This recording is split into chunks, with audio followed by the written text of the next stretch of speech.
Hello everyone, how are you all? I hope आप सभी अच्छे होंगे। Today is the last lecture of our chapter magnetic effects of electric current and in this lecture we will see the domestic electric circuit. इस पूरे chapter का ये last topic है, ठीक है। ये चैप्टर बहुत ही छोटा सा है, 3 लेक्चर में ही कवर हो गया। देखो ये लास्ट 3rd लेक्चर है, क्योंकि मोस्ट ऑफ द पार्ट ना इसका कट हो चुका है। ये इलेक्ट्रिक मोटर या induced current, right hand Fleming's rule, generator वगैरह ये कट हो गया है 2023-2024 के सिलेबस से। हमारे घर में जो इलेक्ट्रिसिटी आती है मेन से, वो 2 वायर के थ्रू आती है। एक होता है लाइव वायर, एक न्यूट्रल वायर, ठीक है। तो यहाँ पे हमने लिखा live wire and the second one is neutral wire. कैसे पता चलेगा कौन सा लाइव वायर है कौन सा न्यूट्रल? लाइव वायर पे होती है red insulation and neutral wire is covered by a black insulation. Live wire को पॉजिटिव भी कह देते हैं और न्यूट्रल वायर को नेगेटिव भी, ठीक है। अब कनेक्ट होगा फ्यूज से। फ्यूज का वर्क हमने पढ़ा था, जब करंट सडनली इंक्रीज हो जाए तो वो मेल्ट हो जाता है और हमारा जो अप्लायंसेस है वो डैमेज होने से बच जाता है, इसलिए हम फ्यूज कनेक्ट करते हैं। फ्यूज जो है वो हमेशा लाइव वायर से कनेक्ट होता है, राइट। सपोज यहाँ पे हमने फ्यूज कनेक्ट कर दिया एक, this is the fuse which is connected to the live wire. उसके बाद ये जो इलेक्ट्रिसिटी है ये जाएगी इलेक्ट्रिक मीटर में। इलेक्ट्रिक मीटर जो हमारे घर के बाहर लगा हुआ होता है, इलेक्ट्रिक मीटर, उससे इलेक्ट्रिसिटी जाएगी। उसके बाद जो है हमारे घर में इलेक्ट्रिसिटी आएगी। उसके भी 2 सेपरेट सर्किट होते हैं जनरली। 2 सेपरेट सर्किट से आती है इलेक्ट्रिसिटी। कैसे? एक सर्किट वो जो कि 15 एम्पियर फ्यूज से कनेक्ट है, 15 एम्पियर, और एक वो जो कि 5 एम्पियर फ्यूज से कनेक्ट है। तो देखो जो 15 एम्पियर से कनेक्ट हैं डिवाइसेस, वो कैसी डिवाइसेस होंगी? वो होंगी high power rating, high power rating appliances. मतलब कि ऐसे अप्लायंसेस जिन्हें जो है ज्यादा करंट चाहिए ऑपरेट होने के लिए, जैसे कि हो गया क्या, गीजर हो गया, शायद स्पेलिंग गलत है, और इलेक्ट्रिक आयरन हो गया। ये सब जो है वो हाई पावर रेटिंग अप्लायंसेस है, therefore connected to 15 ampere fuse. और ये 5 एम्पियर से वो डिवाइसेस जिनकी लो पावर रेटिंग अप्लायंसेस होते हैं, लो पावर रेटिंग होती है, ऐसे अप्लायंसेस कनेक्ट होते हैं 5 एम्पियर वाले फ्यूज से। जैसे कि फैन हो गया, बल्ब हो गया, ज्यादा इलेक्ट्रिसिटी नहीं लेते ना ये, इसीलिए। ये हमने लाइव वायर और न्यूट्रल वायर के बारे में देखा। एक और वायर होता है, वो होता है अर्थ वायर। अर्थ वायर के बारे में आपने 8th वगैरह क्लास में भी पढ़ा होगा। अर्थ वायर पे जो है होती है ग्रीन इंसुलेशन। और अर्थ वायर का काम क्या होता है? अर्थ वायर का काम होता है, जैसे सपोज करो किसी वजह से करंट लीक हो गया, ठीक है, अप्लायंसेस में कुछ गड़बड़ हो गई, करंट लीक हो गया, और मान लो वो अप्लायंसेस की मेटेलिक बॉडी है, सपोज इलेक्ट्रिक आयरन है तो मेटेलिक, तो अगर वो यूजर उसे टच कर ले तो उसे शॉक लग सकता है, राइट। तो इसी वजह से एक अर्थ वायर कनेक्ट होता है, तो जो करंट मेटेलिक बॉडी पर आया है वो अर्थ वायर से होता हुआ नीचे अर्थ में चला जाएगा और यूजर को जो है वो शॉक नहीं लगेगा। देखो करंट जो है मेटेलिक बॉडी पे है, अब उससे अर्थ वायर भी कनेक्ट है और उससे सपोज यूजर भी कनेक्ट है, तो ऐसा नहीं होता है कि यूजर से चला जाएगा वो अर्थ वायर से नहीं जाएगा।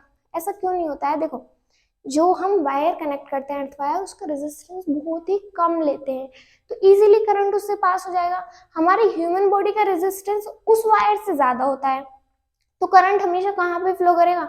जहाँ पे उसे दिक्कतें कम होगी, राइट, जहाँ पे उसका रेजिस्टेंस कम होगा वायर का, तो वो उस वायर से होता हुआ चला जाएगा और ह्यूमन बॉडी को शॉक नहीं लगेगा।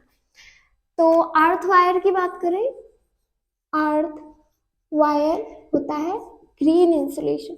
आपने देखा भी होगा जो हैवी डिवाइसेस होती है ना, जैसे कि इंसुलेशन, इलेक्ट्रिक आयरन, तो उसका जब प्लग लगाते हैं तो उसमें 3 पॉइंटर वाला प्लग होता है ना, तो एक लाइव, न्यूट्रल और एक अर्थ वायर हो गया। ग्रीन इंसुलेशन ये क्या होता है? It prevents the user from shock if there is an leakage of current in the appliances, right? थोड़ी डेफिनेशन गलत से हो गई पर आप समझ गए होंगे, ठीक है। जब भी मेटेलिक बॉडी जो है उस पर करंट आ जाता है तो वो जो है अर्थ वायर से पास होके अर्थ में चला जाता है, राइट। अर्थ वायर, सपोज ये अप्लायंसेस है हमारा, अर्थ वायर जो है वो ग्रीन इंसुलेशन का होता है और वो कनेक्ट रहता है to the metallic plate deep in the earth में चला जाता है। एक चीज और, जो लाइव वायर और न्यूट्रल वायर थे ना, suppose this is the live wire, this is the neutral wire, तो इन दोनों के बीच में जो पोटेंशियल डिफरेंस होता है वो होता है 220 वोल्ट, 220 वोल्ट इंडिया में, ठीक है। अर्थ वायर भी हो गया। अब जो फ्यूज होता है, हमने देखा ये जो है सेफ्टी डिवाइस है, अगर करंट अब्रप्टली इंक्रीज हो जाता है तो ये मेल्ट हो जाता है। साथ ही साथ ये ओवरलोडिंग से भी जो सर्किट को डैमेज हो सकता है उसे प्रिवेंट करता है। अब ओवरलोडिंग क्या होता है? ओवरलोडिंग तब होता है जब लाइव वायर और न्यूट्रल वायर एक दूसरे को टच कर लें। टच कैसे करेंगे? देखो उनके ऊपर इंसुलेशन होती है, अगर वो इंसुलेशन डैमेज हो गई, right, suppose this is the live wire, उसके ऊपर this is the green insulation and this is the neutral wire जिसके ऊपर है ब्लैक इंसुलेशन। अगर ये पास से पास होते हैं ना, अगर डैमेज हो गई तो सपोज अगर ये टच हो गए, ये पास होंगे, टच हो गए, तो ओवरलोडिंग हो सकती है। ओवरलोडिंग कब होती है? When live wire touches neutral wire. Neutral wire किस वजह से टच कर सकते हैं? अगर इंसुलेशन डैमेज हो चुकी है, इनके ऊपर जो कवरिंग है वो डैमेज हो चुकी है, तो ये टच कर जाएंगे, तो ओवरलोडिंग हो जाती है। और ओवरलोडिंग की वजह से जो है करंट अब्रप्टली इंक्रीज हो जाता है हमारे सर्किट में। करंट इंक्रीजेस अब्रप्टली, मतलब एकदम से करंट इंक्रीज हो जाएगा, जिसे हम कहते हैं कि शॉर्ट सर्किटिंग हो गई, शॉर्ट सर्किटिंग। तो इसे प्रिवेंट करने के लिए हम लगाते हैं फ्यूज, क्योंकि जैसे ही करंट इंक्रीज होगा तो हमारा जो फ्यूज है उसका मेल्टिंग पॉइंट होता है कम। मेल्टिंग पॉइंट कम होता है तो करंट इंक्रीज होने पर वो इजीली मेल्ट हो जाएगा, और रेजिस्टेंस होता है हाई, ठीक है। जूल्स ऑफ हीटिंग ये सब हमने उसमें पढ़ लिया था इलेक्ट्रिसिटी वाले चैप्टर में, कि कैसे कैसे वो मेल्ट करता है। मेल्ट हो जाएगा तो सर्किट ब्रेक हो जाएगा, और जो हमारे अप्लायंसेस है वो डैमेज होने से बच जाएंगे। इसके साथ साथ ओवरलोडिंग एक तरीके से और हो सकती है, वो होती है when too many appliances, writing देखो गंदी होती जा रही है, appliances connected to a single socket से अगर बहुत सारे अप्लायंसेस कनेक्ट हैं तब भी ओवरलोडिंग हो जाती है, राइट। तो ये सब हमने देख लिया। अब एक न्यूमेरिकल देखते हैं। यहाँ पे एक न्यूमेरिकल लिया है हमने, वैसे तो न्यूमेरिकल जनरली नहीं आता बट फिर भी एक ले लिया है हमने।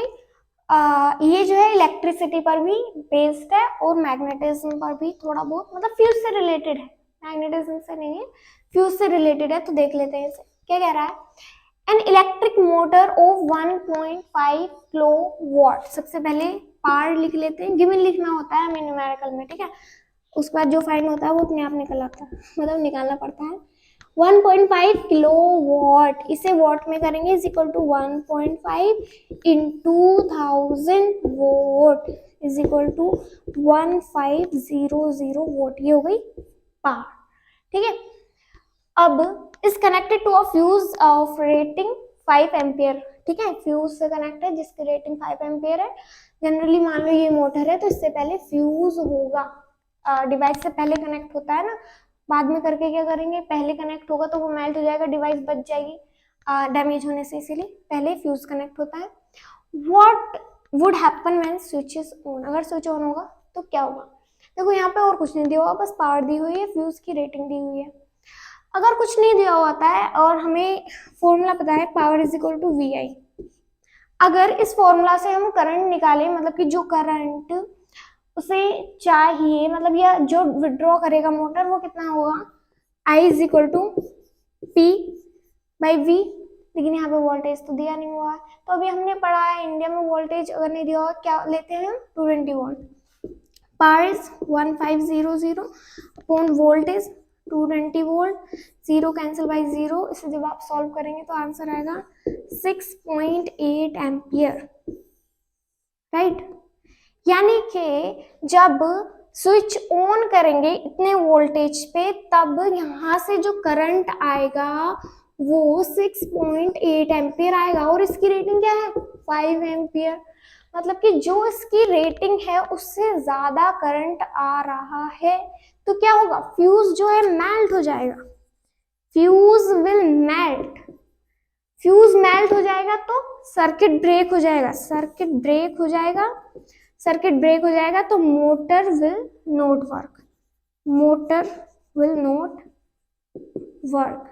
जब उसके पास इलेक्ट्रिसिटी ही नहीं जा रही, करंट ही नहीं जा रहा, तो वो क्यों वर्क करेगी, क्यों घूमेगी वो मोटर, ठीक है। और क्यों नहीं जा रहा करंट, करंट इसलिए नहीं जा रहा क्योंकि यहाँ से 6.8 एम्पियर आया और यहाँ पे फ्यूज है 5 एम्पियर का, मेल्ट हो जाएगा जो फ्यूज है, इसीलिए, राइट। ये सब क्लियर हो गया। अब हमारा चैप्टर यहाँ पे ही समाप्त होता है। अब हम मिलेंगे नेक्स्ट चैप्टर में, जो कि शायद फिजिक्स का ही होगा, लाइट वाला।